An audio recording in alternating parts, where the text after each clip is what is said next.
The divorce papers were already signed before Miriam Holt, 38, ever walked through the front door of the house she had lived in for 11 years. She found out the way most women find out about things that have been decided without them. Not from her husband, not from a lawyer, but from her mother-in-law, who called on a Tuesday afternoon while Miriam was sitting in the parking lot of a grocery store with 2 bags of food she had just bought for a family that was already dissolving. "Conrad has made his decision," Eleanor Vance said on the phone. "Not we need to talk. Not there's something you should know. Just that. Conrad has made his decision," as if Miriam were a contractor who had missed a deadline. Conrad Vance, 42, was the kind of man who wore his family name the way other men wore expensive watches, always visible, always meant to impress. He was the 3rd generation of Vances to run Vance Medical Supply, a mid-sized distribution company that had built its reputation on contracts with regional hospital networks across the Southeast. His grandfather had started it out of a garage in Charlotte. His father had turned it into something real. Conrad had inherited it at 34 and spent the next 8 years convinced that made him exceptional. Eleanor Vance, 67, had never once looked at Miriam as a daughter-in-law. She looked at her the way people look at furniture that came with a rental, functional, perhaps, but not chosen. From the beginning, Eleanor had a different woman in mind for her son. Her name was Sutton Albright, 36, daughter of Douglas Albright, who sat on the board of 3 hospital systems in the Carolinas. Sutton was polished in the way old money makes people polished. Quiet about it, but unmistakable. She had gone to school with Conrad. She had grown up at the same country club. She was, in Eleanor's estimation, the right kind of woman.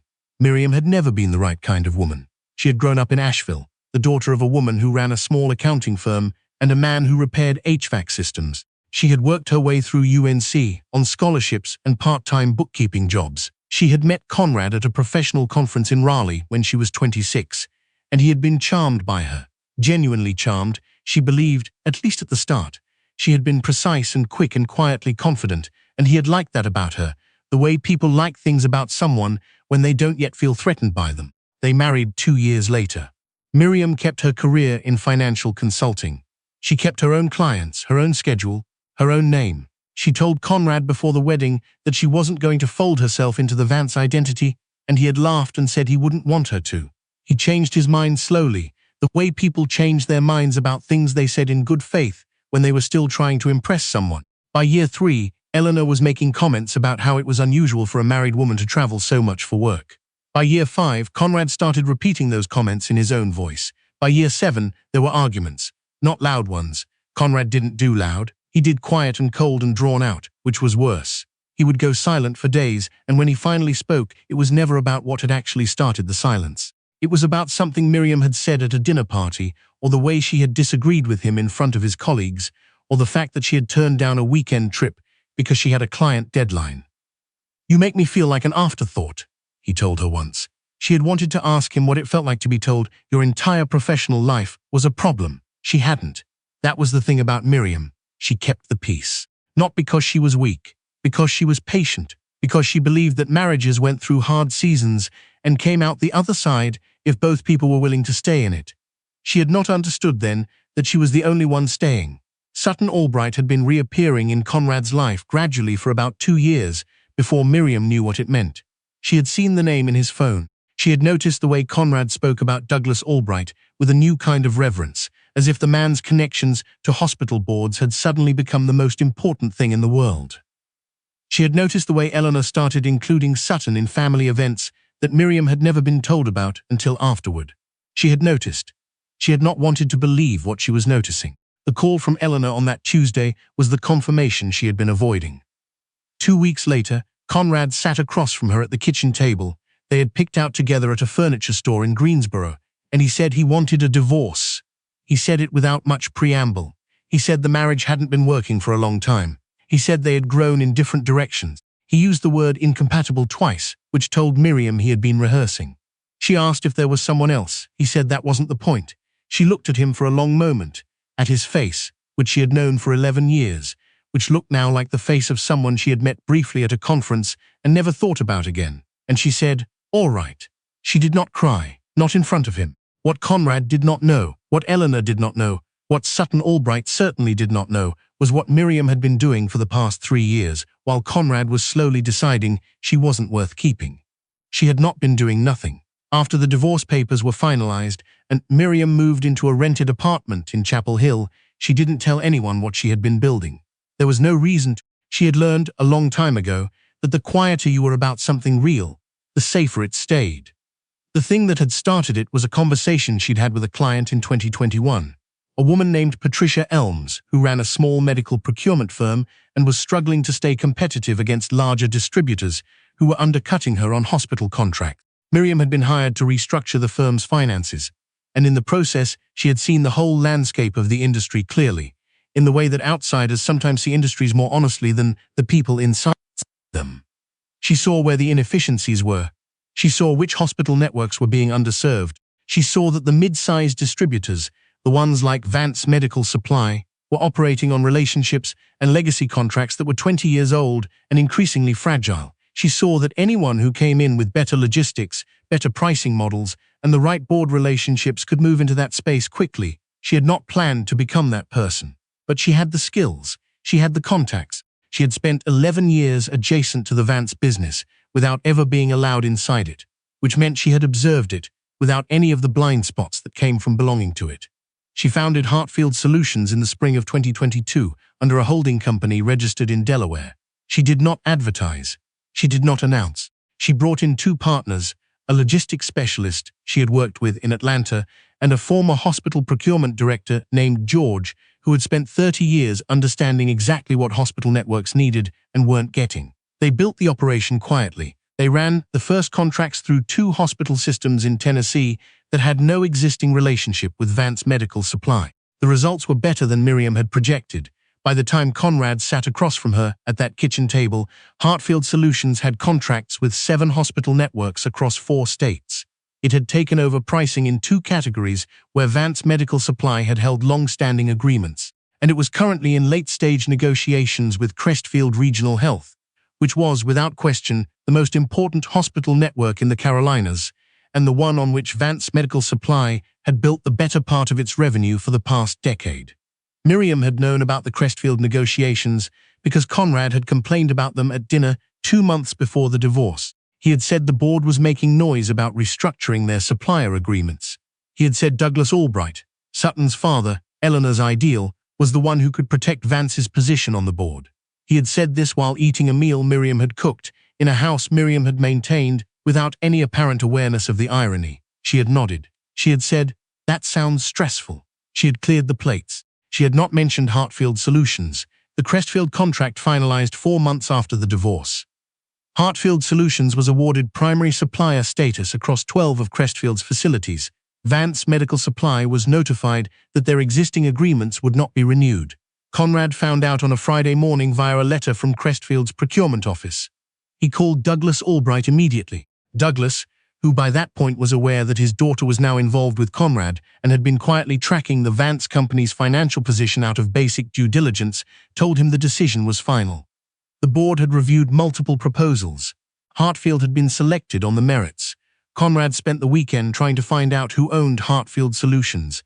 The Delaware holding company led him in circles. His lawyer made calls. His accountant made calls. It took them until Monday afternoon to trace it back through the structure to the founding documents, where Miriam's name appeared as managing partner of the parent entity. Eleanor was at the house when Conrad found out. She had come over to help him draft a letter to the Crestfield board, requesting a reconsideration meeting. She was sitting at the same kitchen table where Conrad had told Miriam he wanted a divorce. Conrad put his phone down on the table. He said, "It's Miriam." Eleanor stared at him. "The company that took the Crestfield contract," he said. "It's Miriam's company." The silence in that kitchen lasted a long time. Sutton Albright, when she found out, said very little. She was a careful woman. She understood immediately what this meant, not just for the business, but for the position she had allowed herself to step into.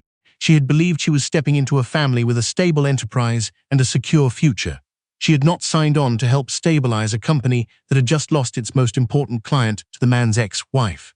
She did not break things off immediately, but she became, over the following weeks, a great deal less available. Miriam was in her office in Chapel Hill on a Wednesday morning when she received a call from a number she recognized but had not expected to see again.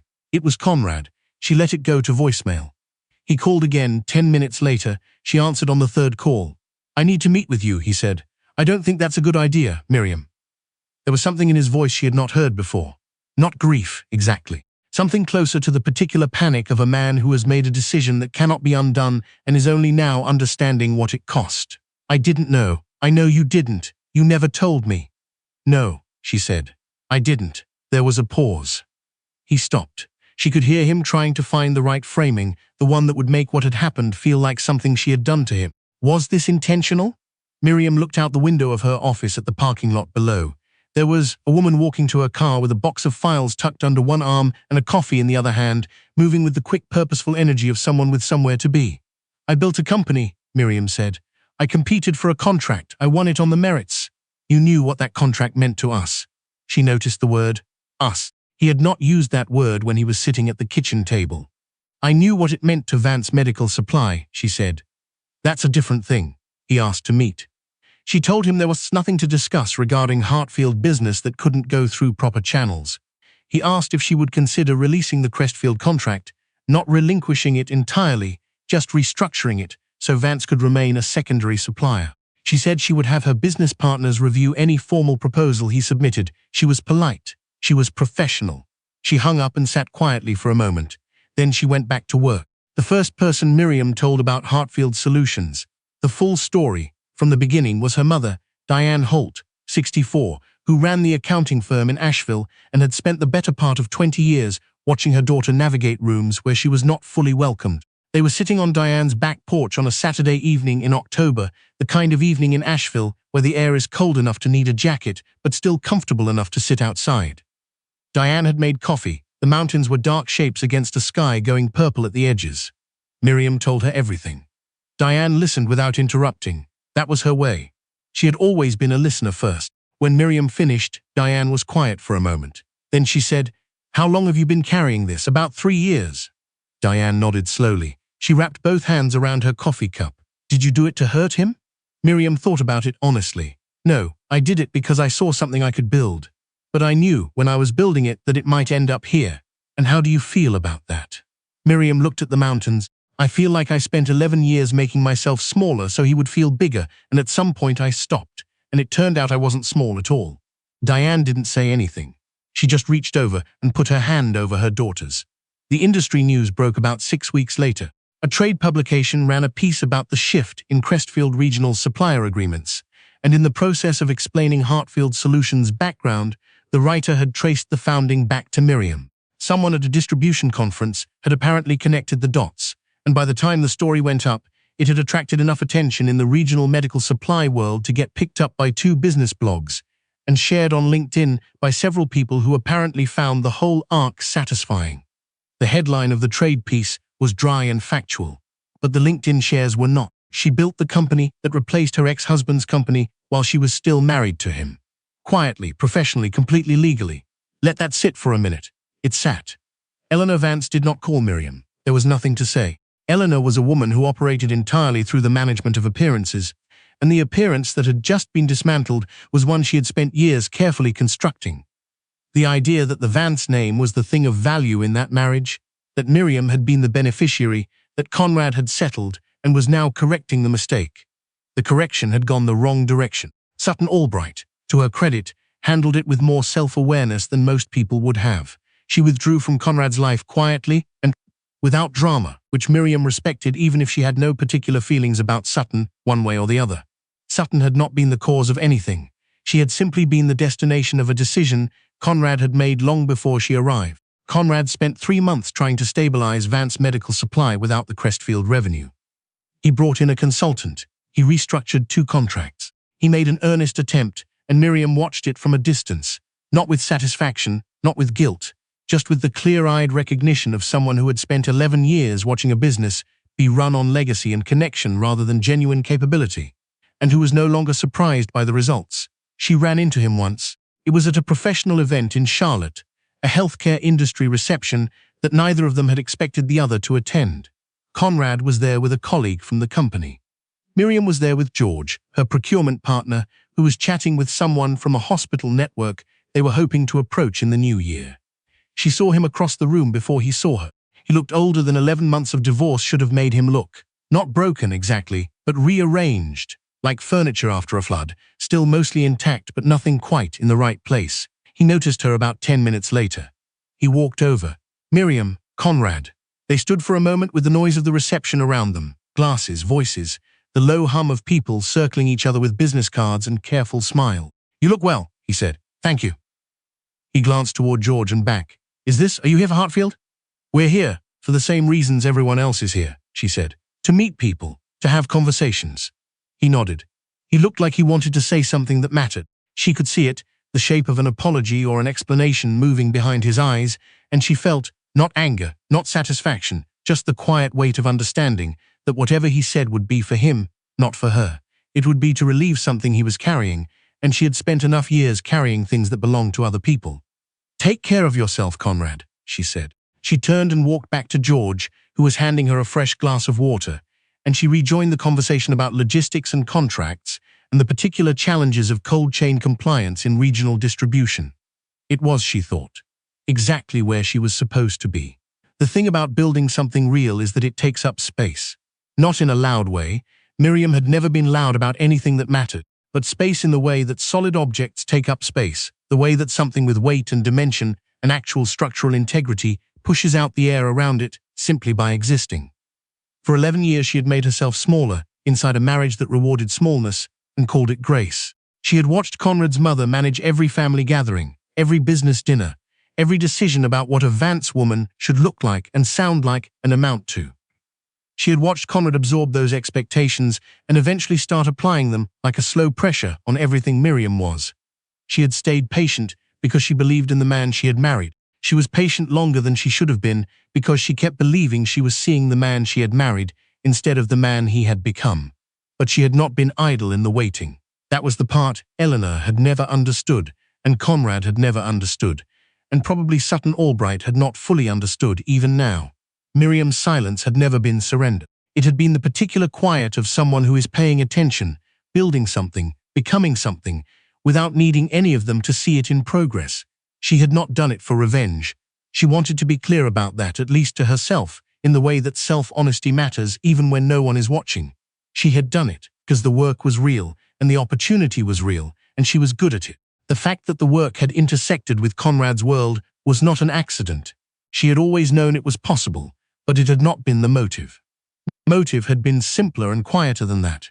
She had wanted to build something that was only hers, something that didn't require his approval to exist, something that didn't shrink when Eleanor walked into the room, something that was valued not because of whose name it carried, but because of what it actually delivered.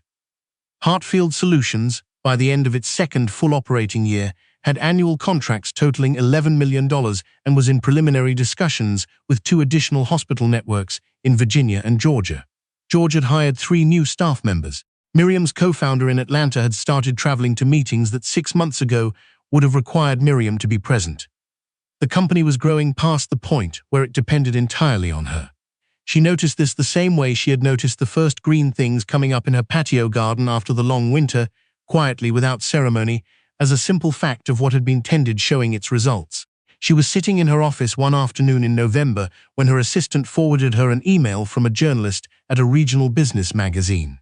The woman was writing a piece on women-founded companies in the healthcare supply sector and had found Hartfield through the Crestfield story.